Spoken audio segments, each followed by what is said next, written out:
Atenção porque vai começar a aula de educação ambiental. Olá, alunos dos nonos anos, eu sou a professora Veridiana Albuquerque e vamos para mais uma aula de educação ambiental. Antes de começarmos o tema da aula de hoje, vamos realizar a correção de algumas questões que foram enviadas para vocês. A primeira questão diz: o que é inevitável com a pegada de carbono? É inevitável de existir com a nossa forma de vida. Então, a nossa forma de vida faz com que a pegada de carbono possa existir. A segunda questão diz: como os seres humanos podem emitir carbono? Através da nossa respiração.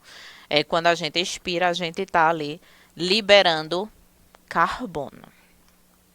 Aqui está o gabarito para que vocês possam corrigir as outras questões que foram postadas. O tema da aula de hoje é um tema muito interessante, é um tema muito da nossa realidade, tá? Que muita gente enfrenta, né, no seu dia a dia, que é o fato do consumismo desenfreado no mundo, tá? A gente vive em um mundo globalizado, em um mundo que várias coisas surgem em tempos recorde, tá? É um mundo que é dominado pelo capitalismo, né, pelo dinheiro em si. E o consumo, ele está diretamente interligado ao desenvolvimento da sociedade. Então, quando a sociedade se desenvolve, faz com que o consumo passe também a se desenvolver, a se tornar mais ativo. Quanto mais se consome, a gente percebe um maior desenvolvimento e a estabilidade econômica de cada estado e região.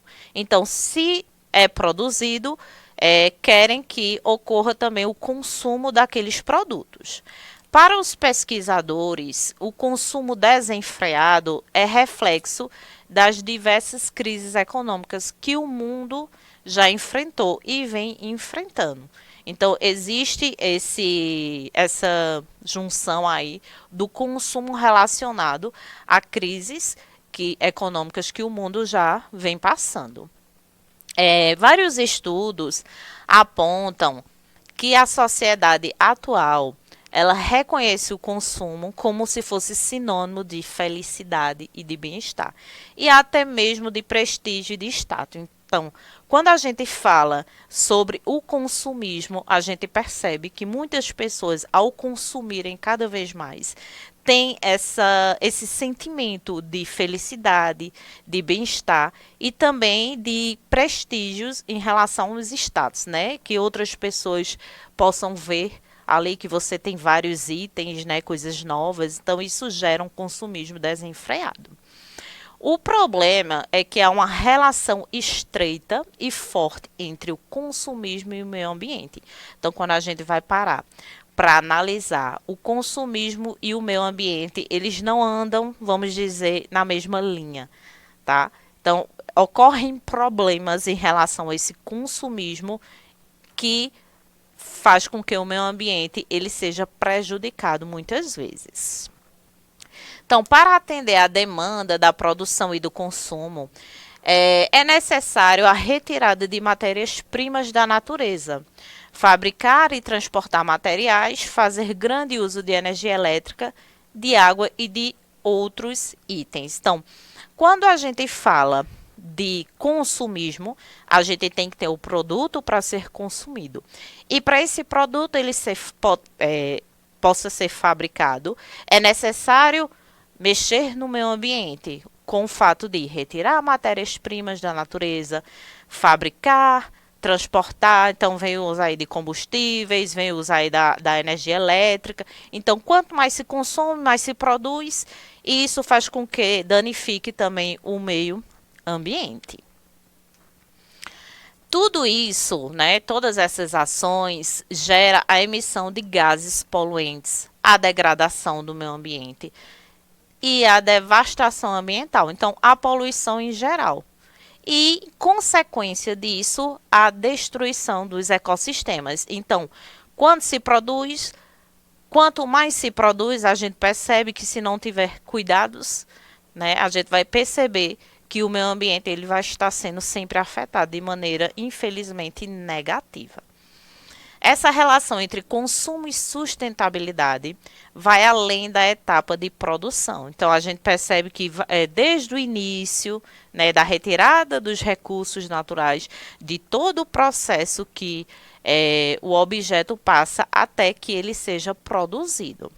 Com a grande quantidade de opções e a alta tecnologia, cada vez mais produtos têm menor tempo de vida útil e a maior dificuldade de conserto, o que gera um enorme número de resíduos eletrônicos. Então, a gente percebe que hoje em dia os produtos têm, parece, uma durabilidade bem menor. Tá? A gente utiliza pouco tempo e ele já se quebra e muitas vezes não tem conserto e a gente tende a comprar um item novo. E isso vai gerando o que a gente chama de lixo eletrônico. Tá? E esse lixo ele não tem um destino correto. E isso vai ocasionar problemas futuros para o meio ambiente. Atualmente, o desenvolvimento sustentável é a principal solução contra a crise ambiental que o planeta está enfrentando, já que é considerado o equilíbrio entre sociedade, natureza e economia. Então, quando a gente é sustentável, a gente vai ter um olhar diferenciado em relação ao consumismo. A gente vai tender a realmente só utilizar aquilo que a gente necessita naquele momento e não estar sobrecarregando, né, com vários itens ali e ocorrer a geração de lixo. Com o aumento dos problemas ambientais, governos, empresas e organizações, elas tendem a se unirem em busca de maneiras de fazer com que o país ele se desenvolva e ele se torne cada vez mais sustentável, a fim de garantir assim o seu progresso sem comprometer o futuro. Então, tem que realmente ser uma ação conjunta de todos os setores para que a gente observe que o Brasil está tomando realmente atitudes sustentáveis e assim possa não comprometer o futuro das próximas gerações. Quando a gente fala de educação ambiental, é um importante passo para o desenvolvimento sustentável. Então, quando a gente se educa em relação ao ambiente, a gente está dando passos importantíssimos para cuidar ali do nosso meio ambiente. Isso porque é preciso conscientizar todos os setores da sociedade para que haja um movimento completo e eficiente em prol do meio ambiente. Então, a educação ambiental, quando a gente estuda na escola e a gente pratica no nosso dia a dia, a gente observa que a natureza agradece e a gente vai viver bem mais tranquilo. Até a próxima aula.